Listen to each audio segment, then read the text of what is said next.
పక్కన artificial intelligence, ఇంకొక పక్కన వచ్చేటప్పటికి యుద్ధాలు, ఇలాంటి వాటి మధ్య నలుగుతున్న ప్రపంచం ఎటుపోతుందన్న దాని మీద కొంతమంది ఆస్ట్రాలజర్స్ ప్రిడిక్షన్స్, కొంతమంది ఎక్స్పర్ట్ల ప్రిడిక్షన్స్, వాటికి సంబంధించిన విశ్లేషణలు నడుస్తున్నాయి. తాజాగా చాడా శాస్త్రి గారికి సంబంధించిన ఒక కథనం చూద్దాం. దేశ విదేశ విషయాలను బాగా పరిశీలిస్తూ భవిష్యత్ అంచనాలను దాదాపు 90% ఖచ్చితంగా ఊహిస్తున్న ట్విట్టర్ జ్యోతిష్కులు కాని జ్యోతిష్కులు అరవింద్ గారు ఫిబ్రవరి, మార్చి 2026లో కొన్ని భవిష్యత్ అంచనాలు ఆయన చాలాసార్లు చెప్పుకొచ్చారు. కింద విధంగా: ఇరాన్ రెజిమ్ ప్రస్తుత నాయకత్వం పడిపోతుంది, అమెరికా సానుభూతున్న కొత్త లీడర్షిప్, ఒక వర్గం ఫ్యాక్షన్ వస్తుంది. అలాగే America de facto Iran oil flow strait of హార్ముజ్ని కంట్రోల్ చేస్తుంది, వెనిజులా ఆయిల్ లాగా. వెనిజులా లాగే అమెరికా ఇరాన్లోని ఇన్సైడర్స్, లోపల వ్యక్తుల సహాయంతో తీవ్రవాద నాయకులను తొలగించి తమకు అనుకూలమైనటువంటి లీడర్లను తీసుకొస్తుందని అంచనా వేశారు. ఇప్పుడు ఈ పోస్టు సంబంధించి చూస్తే, నా స్నేహితుడు అనంతకృష్ణన్ పక్షిరాజన్ వంటి కొంతమంది వామపక్ష మేధావులు ఇరాన్ కాల్పులను ప్రకటన చూసి పిచ్చిగా ప్రవర్తిస్తున్నారు, పాకిస్తాన్ గెలిచిందని, ట్రంప్ ఓటమిని ఒప్పుకున్నారని, భారత్ను పక్కన పెట్టేసిన వాళ్ళు వాదిస్తున్నారు. అసలు విషయం ఏంటంటే వివరించే ముందు ఒకటే ఆలోచించారు. గత 10 ఏళ్లలో రష్యా, ఉక్రెయిన్ ఎన్నిసార్లు కాల్పుల వివరణ ప్రకటించాయి? కనీసం 30 సార్లు. మరి యుద్ధం ఆగిపోయిందా? లేదు. ఈ కాల్పుల వివరణకు అసలు కారణాలు ఏంటి? ఈజిప్ట్, టర్కీ మరియు పాకిస్తాన్ గత కొన్ని వారాలుగా 45 రోజుల కాల్పుల వివరణ కోసం అడుగుతున్నాయి. ఒక్కొక్కరికి ఒక్కొక్క కారణం ఉంది. పాకిస్తాన్కి సౌదీ అరేబియాతో రక్షణ ఒప్పందం ఉంది. సౌదీ ఏమో పాక్ సైన్యాన్ని యుద్ధ భూములకు తెంపాలని చూస్తోంది. అదే జరిగితే పాక్ ఆర్మీ చీఫ్ అసీం మునీర్కి చావు దెబ్బ అవుతుంది.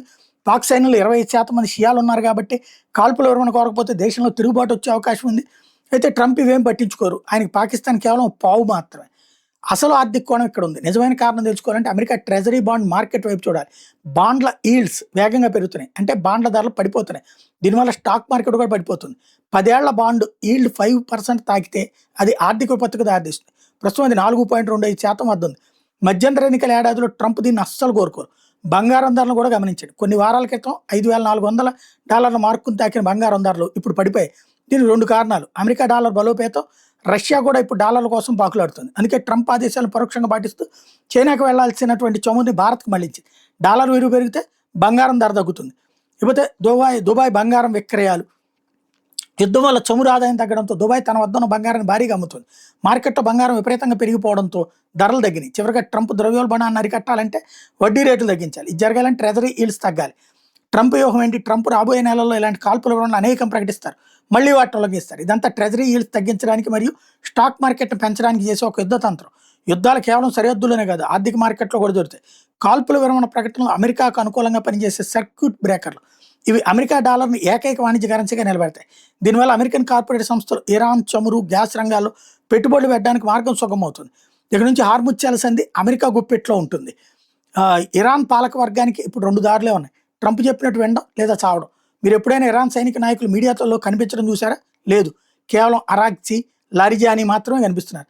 వారిపైన ఉన్న నాయకులు అయితే చనిపోయారు లేదా అండర్ గ్రౌండ్లోకి వెళ్ళిపోయారు. అరాగ్చి ఏం చేశారు? అమెరికా ప్రజలు తాము వ్యతిరేకం కాదని అమెరికా ప్రభుత్వం ఎటువంటి విమర్శలు చేయకుండా లేఖ రాశారు. అమెరికా, ఇజ్రాయెల్ ఇద్దరిని సులభంగా చంపగలవు, కానీ చంపవు. ఎందుకంటే ఇరాన్ అమెరికా నియంత్రణలో తీసుకురావడానికి ఇద్దరు పనికొస్తారు. ఆర్థిక పరిజ్ఞానం లేనివారు లేదా భావోద్వేగాలకు లోనయ్యేవారు మాత్రమే పాకిస్తాన్ గెలిచిందని అరుస్తుంటారు. ఇది చెప్తున్నటువంటి మాట.